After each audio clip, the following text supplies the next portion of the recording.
Alright, my people, now welcome onto this channel. Well, this one another one where they reach also onto this level. Still on the matter, my people. Yoruba nation, no going back. Exactly waiting the people they tackle and exactly waiting a be. Alright, my people, onto this one. Omo Yoruba need to wake up. Omo Yoruba.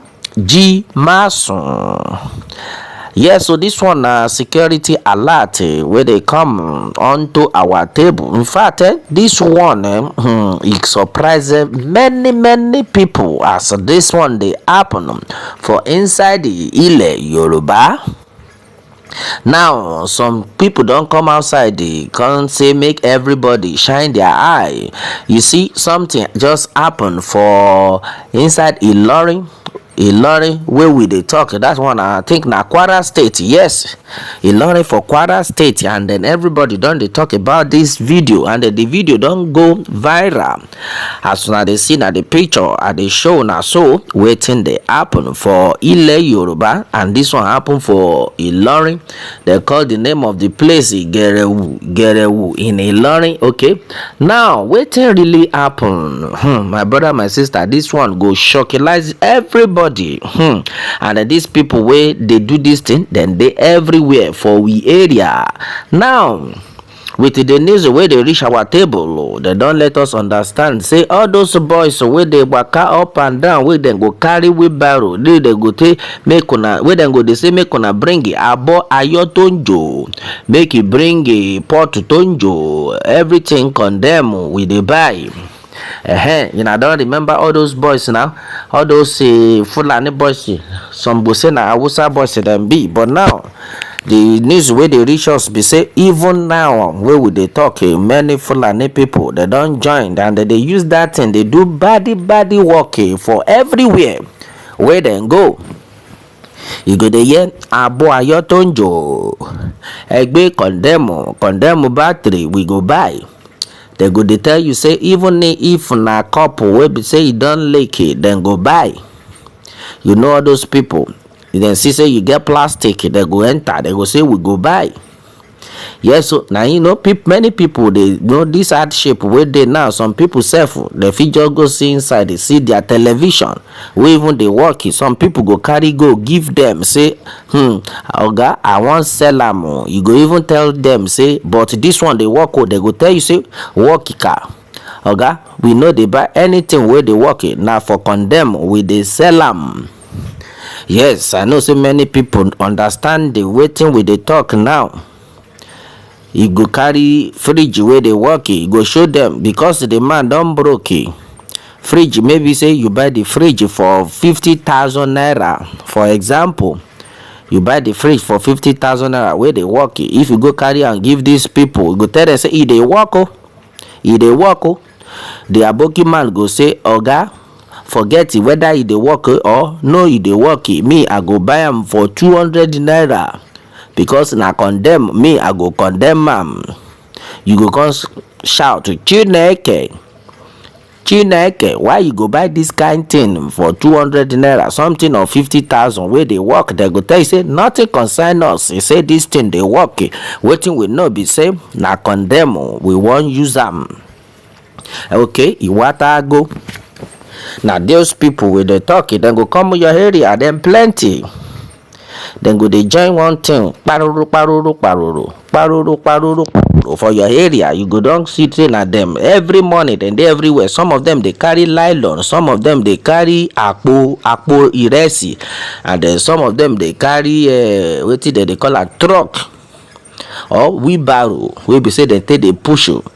Many things we then go buy for your side. Now these people now they don't turn something else. Omo Yoruba Eji Emasun. Now the news where they reach us now be that say make all more Yoruba wake up, make them know they sleep, because now these boys many of them now they don't turn people wey be say dem dey inside bush. You know say all these Fulani people wey run go inside bush, when they don't see say Oloye Sunday Igboho don't come back, they pursue all of them. And then they want the buy people. So now the strategy now be say they go just carry wheelbarrow, they will come the farm like say then they sell abo ayotonjo. like say dem wan buy Aboayo Tonjo, or dem wan buy your television wey dem wan condemn, even though e dey work. Yes, na those people. Now these people, wetin come happen for Gerewu in Ilorin, according to the news wey dey reach our table, be say dem catch one boy. The boy na Fulani boy wey carry the truck. If no be for God wey be say come let one woman come see the thing wey the guy carry under the truck, my brother, my sister, if I call the thing, you go shout away. But na the thing wey dey happen no be that. This one happen for Gerewu, for Ilorin. Na him one woman just say, okay oga, e be like say I wan buy something for wetin you carry. I no know how that woman take get that courage, that spirit to know say e be like say something dey fish for inside the material, the kind thing wey the boy carry. Now na him the woman come dey check. I no know as the woman take get the power to check wetin the boy carry. My brother, my sister, na too long thing na him we come see inside. That thing wey the Yoruba people dey call ibon. That ibon wey be say dem use dey paniyan. That ibon wey dem use dey paniyan, na him this boy wey dey say in the buy condemn, na him put inside him truck. My brother, my sister, many things dey happen. Make everybody wake up. Ji emasun, omo Yoruba, ji masun, meaning make you wake up, make you no sleep. Because these people, they don't come out for inside the bush, they don't come out for inside farm. Now wetin they come dey do now be say they come enter inside city, they find people where dem go buy. Now they don't catch this boy, as una dey see the picture. So they don't catch this boy, and then instead they make the people, make them do the normal thing according to wetin everybody they talk. It can't be like say they gonna carry the boy go police station. And then for the look wey dey the boy place, the boy come dey look everybody for there, say all this one, anywhere wey una wan carry me go, make una carry me go. But one thing wey I know be say nothing dey nothing dey happen. Na so e don be for inside our obodo Yoruba, wey be say you go even catch these people, dem go still tell you, they dey look you like say na you even commit. Na dem commit you, but dem go dey look like say na you commit, like say you no know anything. Àwa tó jẹ́ pé àwa ti ralẹ̀ yìí pa. Na so dem go dey act like say they don buy the whole land, finish na dem get the land. In fact, they don talk am for their word say they were born to rule. But the truth of the matter is, if we can't look am as e can't be like say na dem get the country. Because now no place where these people you go even carry them go. It don't happen many times for Ile Yoruba, where be say the Yoruba man for him farm go report to these people for police station. When you reach police station, now you gaga will be omonile, will be the person will get the property, will get the ile. Now you then go even detaining. You dey see am. Things don't spoil, my brother. Well, this one where we dey talk about is happen for Gerewu, for Ilorin there. Now in this boy then catch am with the 2 ibon. This ibon, according to the news where they reach our table, they say the ibon they shine, a new ibon. Now him put under dirty way be say he can't use them disguise, like say now another thing in carry.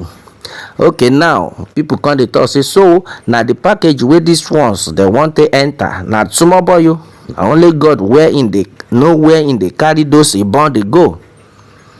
Yes, this ibon, and this ibon na AK be the ibon. This one be the thing they sharp rapper, they sharp pro. Where in they carry the thing go. Now only God know how many times he don't carry plenty go, and only God know where then they put them. The people will be say then they sleep for night. These boys see the future come outside when they don't get tools where they go use. Before you know waiting, God forbid the person go just the year ta for the person compound. Person go the year ta for the person area. God no go let them be our portion. Now all the Yoruba people, Eji Emerson.